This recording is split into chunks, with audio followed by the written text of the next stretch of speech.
শিবপুরাণ 1500 অধ্যায়। শিবের বিবাহের উদ্যোগ।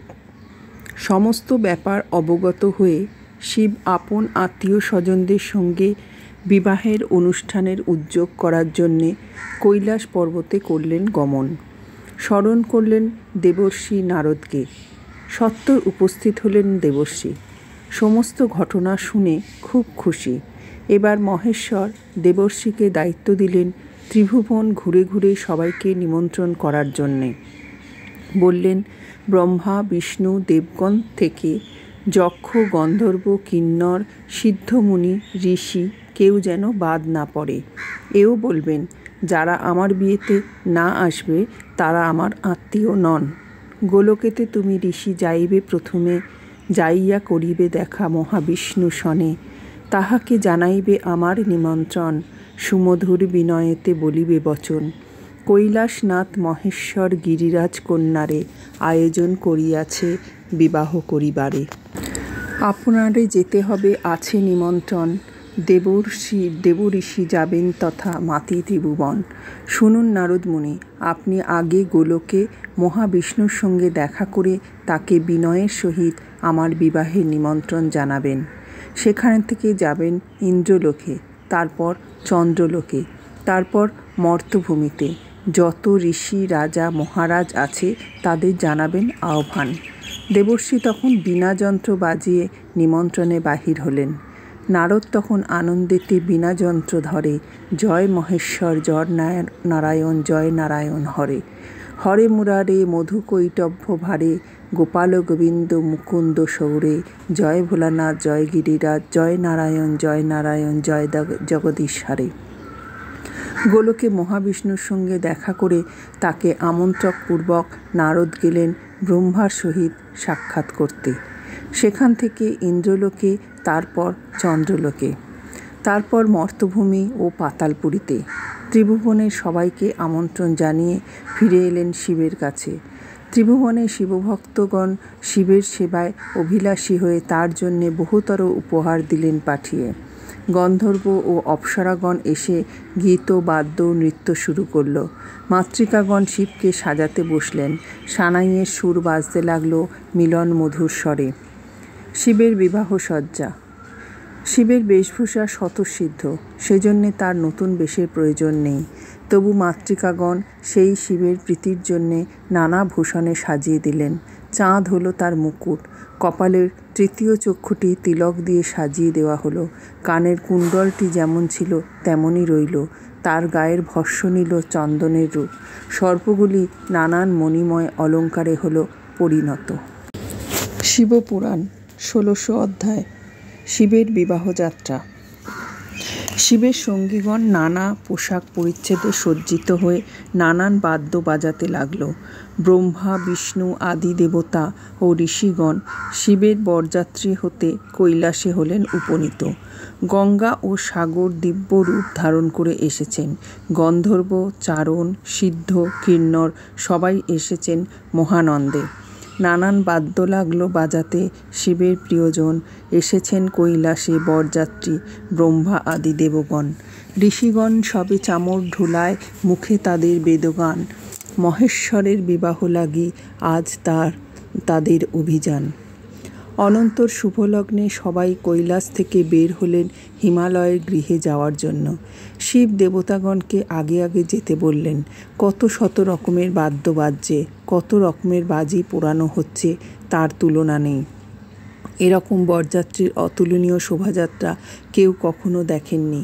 এদিকে গিরিরাজ হিমালয় তার আত্মীয় স্বজনগণে নিমন্ত্রণ জানিয়ে বন্ধু বান্ধবগণের সাহায্যে বিধিমতো মণ্ডপাদি তৈরি করিয়েছেন। বিভিন্ন তোরণ রং বেরঙের পতাকা, ফুলের মালা ও বহু ধরনের গাছের পাতা দিয়ে সাজানো হয়েছে। সেই হিমালয় গৃহের এমন শোভা বর্ণনা করা কোনো মানুষের সাধ্য ছিল না। অনন্তর গিরিরাজ কন্যা সম্প্রদানের জন্যে উমাকে স্নান করিয়ে নানা অলঙ্কারে ভূষিত করলেন। তিনি সমস্ত আয়োজন সম্পূর্ণ করার পর গন্ধমাদন আর এক ভৃত্যকে পাঠিয়ে দিলেন শিবকে তাড়াতাড়ি আনয়ন করার জন্য। সংবিধায় তথা সর্বং প্রেষণং গন্ধমাদনম। এবার বর আসবে, তার কন্যার জীবন শুধু নয়, সমগ্র কৈলাস ধন্য হবে, এই প্রতীক্ষায় রইলেন গিরিরাজ তার আত্মীয় স্বজনদের নিয়ে। এমন সময় দেবাদিদেব মহাদেব তার বরযাত্রীদের নিয়ে গিরিরাজের ভবনের সামনাসামনি উপস্থিত হলেন। সেই মহাশব্দ কানে আসতেই গিরিরাজ হিমালয় আবেগ ভরা হৃদয়ে সদলবলে মহেশ্বরের অগ্রে গিয়ে হলেন উপনীত। শিবের দলবল দেখে হিমালয়বাসীরা বিস্মিত ও শিহরিত হয়ে শঙ্খ ও উলুধ্বনি দিতে লাগলেন। চারদিকে তোড়জোড়, সবাই উল্লসিত হয়ে বলতে লাগলেন, বর এলো, ওই শাঁখ বাজারে উলুধ্বনি দেশ হবে, আজ রাতেতে হরপার্বতীর শুভ বিয়ে হবে। উলুদেগো এওতিরা সব একটি সুর ধরে, মহেশ্বর এলো রে আজ গিরিরাজের ঘরে। মা মেনকা আয় বেরিয়ে, দেখবি যদি আয়, জামাই তোমার আসছে হেতায় ভস্য মাখা গায়ে। এভাবে গিরিরাজ আর শিবাদলের মিলন, সে এক অপূরব শোভা। ক্রমশ বরযাত্রীর দল এগিয়ে চলেছেন। গিরিরাজের গৃহের প্রায় কাছাকাছি এসে পড়েছে। গিরিভার্যা মেনকা বহু প্রতীক্ষা করে আছেন তার মেয়ে উমা কেমন সুন্দর শিবের গলায় মালা দেবে। সে এতদিন কঠোর তপস্যা করে কেমন ফল লাভ করল। তাই মেনকা দেবর্ষি নারদকে নিয়ে প্রাসাদের ছাদের ওপরে উঠেছেন।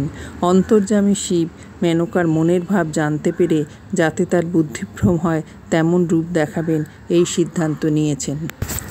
মেনকা দেবদাতের সুশোভন দল দেখে আনন্দে আকুল হয়ে ভাবতে লাগলেন, এদের অধিনায়ক শিব না জানি কতই সুন্দর হবে। সেই শোভাযাত্রার সামনে সামনে চলেছে গন্ধর্বগণ, সবাই দিব্য বস্ত্রালঙ্কারে সজ্জিত, সবাই নানান বাহনে চড়ে আসছেন।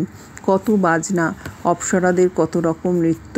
সেই গন্ধর্বদের নায়ক বিশ্বা বসুকে দেখে মেনকা খুব খুশি, মনে মনে ভাবছেন, ইনি সেই শিব, আমার জামাই হবেন।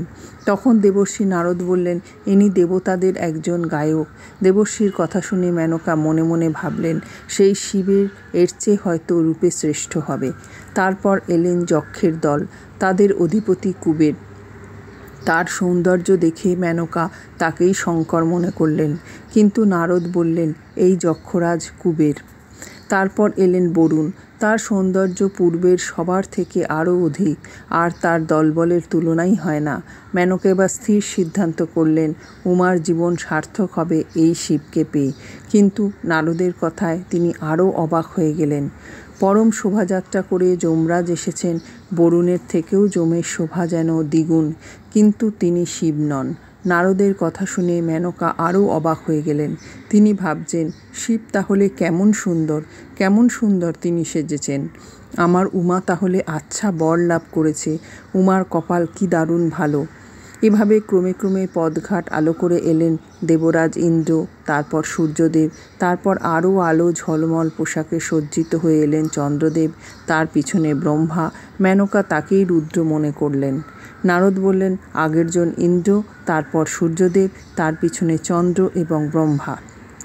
তারপর এলেন পক্ষে শিবৎস চিহ্ন, শঙ্খচক্র গদাপদ্মধারী কমললোচন লক্ষ্মীপতি বিষ্ণু।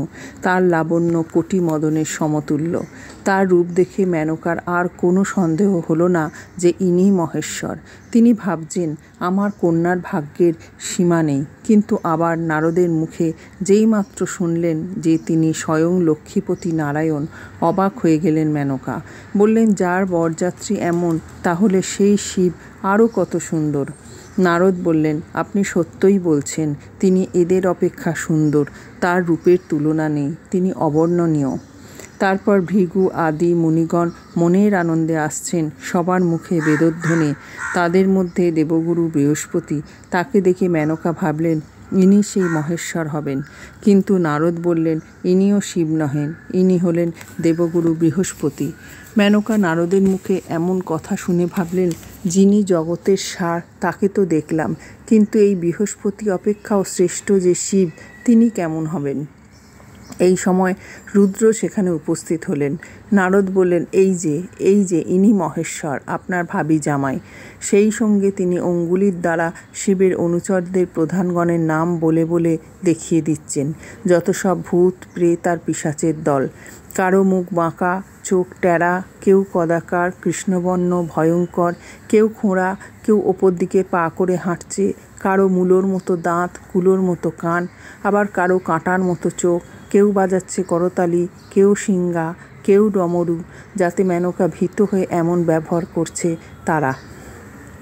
মেনকা তাদের দেখে খুব ভয় পেয়ে গেলেন। মন তার চঞ্চল হলো। তারপর সেই সব ভূত ও পিশাচদের মধ্যে 5 মাথা, 3 চোখ, 10 হাত বিশিষ্ট, ভস্মমাখা বাকচাল পরা, হাতে পিনাক, বিকট দর্শন শিবকে দেখতে পেলেন। তিনি একটি ষাঁড়ের ওপর চড়ে আসছেন। নারদ আঙুল দেখিয়ে বললেন, ভালো করে দেখে নিন শিবকে, ষাঁড়ের ওপর কেমন শোভা পাচ্ছেন। সহসা চারদিক থেকে ধ্বনিত হতে লাগলো, পঞ্চমাথা পঞ্চানন ষাঁড়ের ওপর চড়ে, ভস্ম মেখে এসেছেন বাঘছাল পরে, গলায় তার সাপের মালা, মাথায় রুক্ষ জটা, পা দুটো তার বেজায় সরু, পেটখানি বেশ মোটা, ববম ববম ডমরু বাজায় এ কেমন বর, ও পার্বতী কেমন করে করবিল ওর ঘর। বরকে দেখে এবং চারধার থেকে এরকম কলগুঞ্জন শুনতে শুনতে মেনকা ছিন্ন মূলোদ্যম ইব পপাত ধরণী তলে, ঝড়ে যেমন করে গাছ উপড়ে পড়ে যায় তেমনিভাবে পতিত হলেন সেই ছাদের উপরে। তখন দাসীরা জল ও পাখার বাতাস দিয়ে তার চেতনা ফেরালে সহসা চিৎকার করে বলে উঠলেন, উমা, তুই এ কী করলি? তুই কি এর জন্যে তপস্যা করছিলি? তোকে ধিক, আমাকেও ধিক। তারপর নারদকে বহু তিরস্কার করতে লাগলেন। নারদ, তুমি যত নষ্টের মূল। আমার মেয়ের কানে তুমি না মন্ত্র দিলে সে এমন শিবের তপস্যা করতো না। সেই সপ্ত ঋষিগুলো কোথায় গেল? ওরে তোরা বুড়ো হাবড়া ঋষিগুলোকে ধরে নিয়ে আয়, আমি ওদের গোঁপ দাড়িগুলো ছিঁড়ে লণ্ডভণ্ড করে দিই। আর বশিষ্ঠের পত্নী সেই অরুন্ধতীটা কোথায়? সে তো ভালো মন্দ দুটো কথা বলতে পারত। সে শিবের রূপের কি নাই প্রশংসা করে গেল। তার চোখ বুঝি অন্ধ ছিল? কানা চোখা আমার মেয়ের কি নাই সর্বনাশ করে গেল। নারদ বললেন, ওদেরকে দোষ দিয়ে কি হবে? আপনার কন্যাই তো তপস্যার দ্বারা বর পছন্দ করেছে। শিবপুরাণ 1700 অধ্যায়। মেনকার খেদ।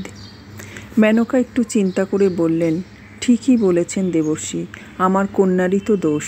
মুনিদের দোষ দিয়ে লাভ নেই। মেয়েটাই তো দেবতাগণকে ত্যাগ করে শিবকে ধরল, কাঞ্চন ত্যাগ করে কাচকে বেছে নিল, চন্দন ফেলে পাঁককে সারা গায়ে মেখে নিল, রাজহাঁসকে ছেড়ে কাককে বরণ করল, সিংহের পূজা ছেড়ে শৃগালের সেবা করল। এ আমার কপাল। ওরে পার্বতী, তোকে শত ধিক, ধিক তোকে, তোর বুদ্ধিকে ধিক, তোর চরিত্রকে ধিক। তোকে গর্ভে ধারণ করে আমি কি নাই ভুল করেছি। এর চেয়ে যদি বন্ধা হতাম তাতে শান্তি পেতাম। তুই যখন তপস্যা করতে গেলি তখন যদি তোকে বাঘে খেত আমি তাহলেও ভালো থাকতাম, দুদিন না হয় শোক করতাম। এখন যা করলি আমাকে সারা জীবন তার জ্বালা সহ্য করতে হবে। না না, তোকে মেরে ফেলবো, মেরে ফেলে তবে শান্তি পাবো। তা না হলে নিজে আত্মহত্যা করে আমার সকল জ্বালার অবসান করব। এভাবে বিলাপ করি মেনকা অচেতন। ব্রহ্মা আসি অতি সত্বর আনিলেন জ্ঞান, কমণ্ডল জল ঢালি বলিলেন তারে, মহেশ্বরে চেনো না তুমি, বলি গো তোমারে। সকলের মঙ্গলদাতা ভোলা মহেশ্বর, অন্তিমে সংহার করেন পরম ঈশ্বর। পরম সৌভাগ্য তোমার হইল শঙ্কর দর্শন, জামাতা রূপে পেয়ে ধন্য তোমাদের জীবন। মেনকা তবু নিজেকে স্থির রাখতে পারলেন না। বললেন, আমি পার্বতীকে হত্যা করব, তবু ওই বুড়ো জটাধারী শিবের হাতে ওকে কোনো রকমেই তুলে দেব না। তারপর গিরিরাজ এসে বললেন, মেনকা, তুমি এত উন্মাদ হচ্ছ কেন? ব্রহ্মাদি দেবগণ ঋষিগণ কি আমাদের অমঙ্গল চান? তারা সকলেই আজ আমার ঘরে। তুমি শিবকে জানো না, চেনো না। তিনি জগতের পালক, তিনিই আবার বিশ্ব সংহারক, অসাধারণ শক্তির অধীশ্বর। তিনি ভগবান। বিবাহের আয়োজন করো। হিমালয়ের কথা শুনে মেনকা বললেন, গিরিরাজ, আগে তুমি আমার কথা শোনো। ওই মেয়ের গলায় দড়ি বেঁধে পর্বত থেকে সাগরে ফেলে দিয়ে সুখী হও, তথাপি শিবকে দান করবে না। আর একান্তই যদি আমার কথা না শুনে শিবকে কন্যা দান করো তাহলে আমাকেই প্রাণত্যাগ করতে হবে। ইতিমধ্যে পার্বতী সেখানে এসে মায়ের মুখে সব কথা শুনে বলল, মাগো, তোমাকে কুবুদ্ধি ধরেছে। ওই শিবই জগতের কারণ। উনি ঈশ্বর, উনি আশ্রয়, উনি পালক, উনি দেব সনাতন। আর যত দেবতা এখানে এসেছেন সকলেরই প্রভু উনি। এরা সকলেই কিঙ্কর।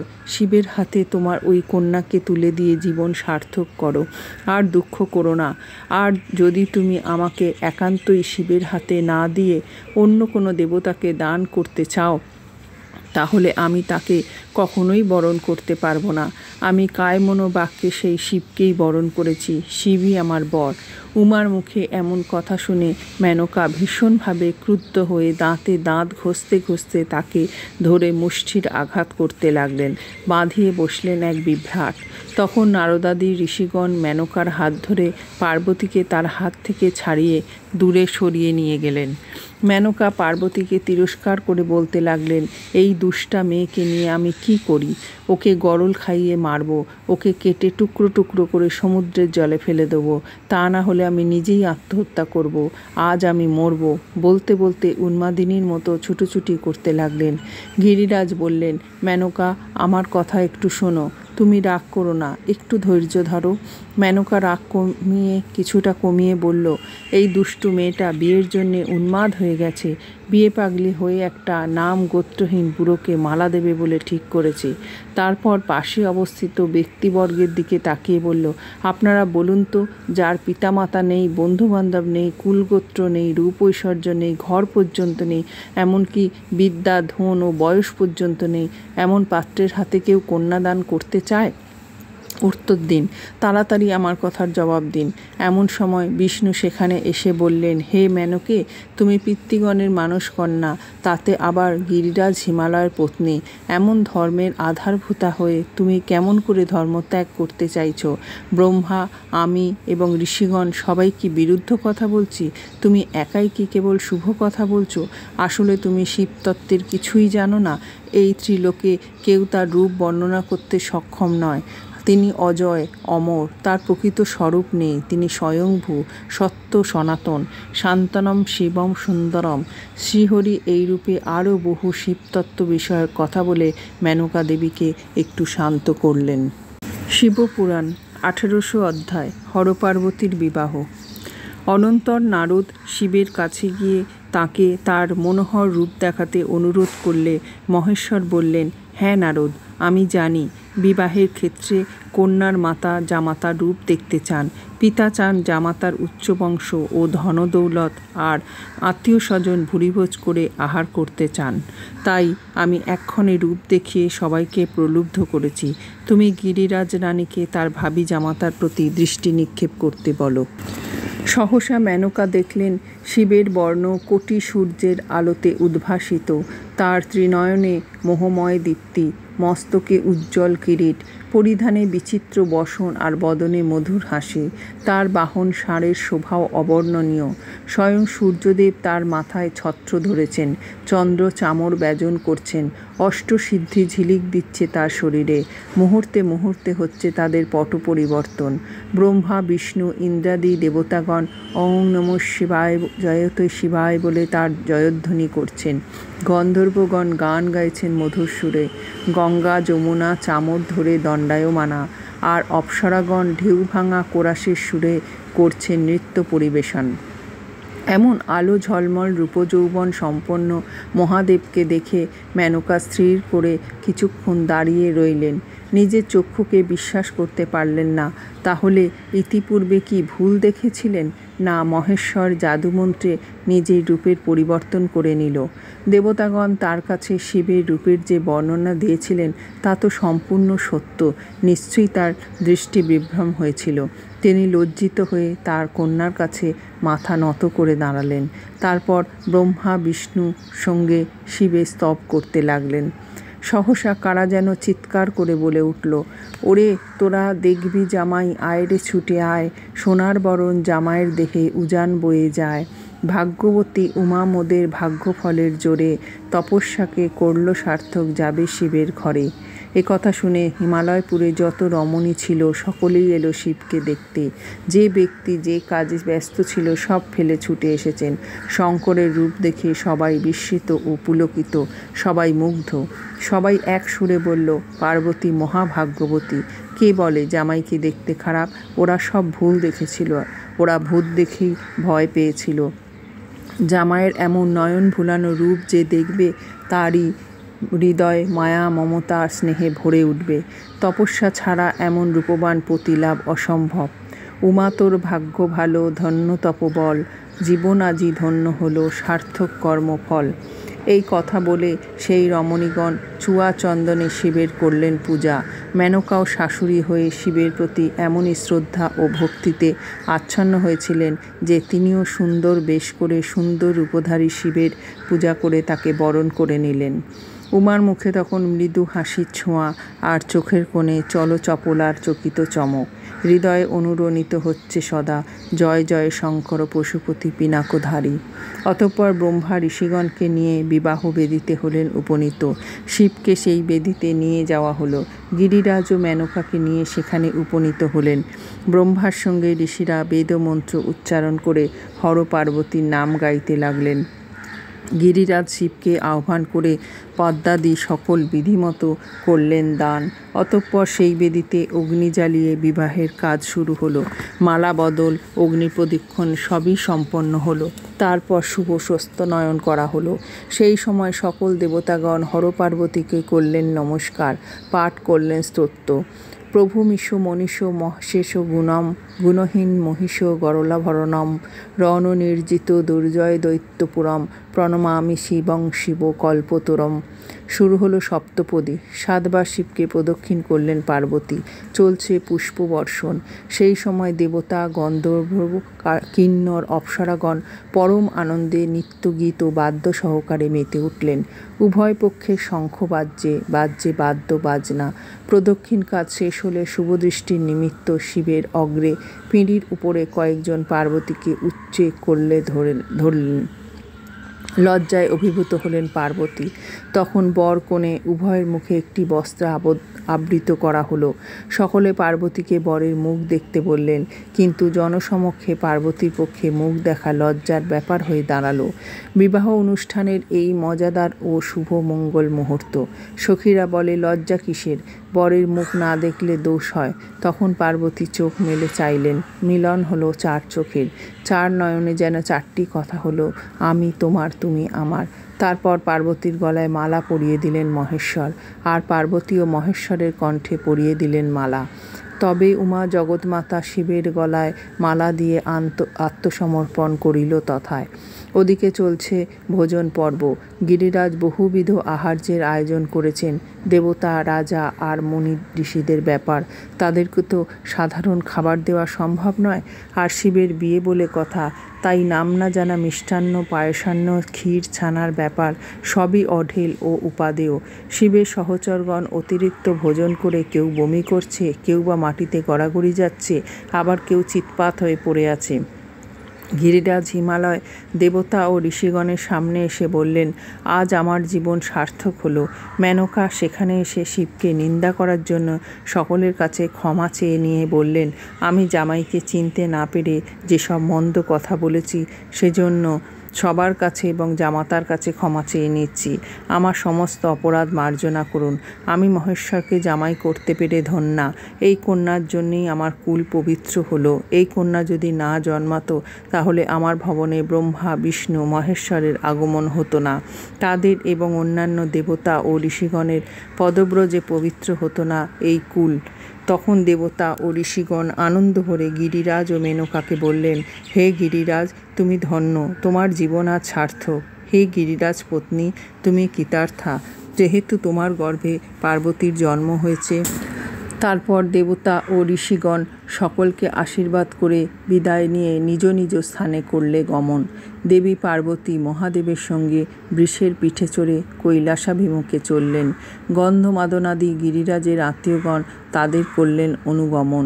মা মেনকা কেঁদেই আকুল। কন্যাকে জামাতার হাতে তুলে দিয়ে তিনি রাজপুরীকে করে তুললেন শোকাচ্ছন্ন। মা মেনকার অশ্রুকণায় বিশাল গিরিশ পড়ল ঢাকা।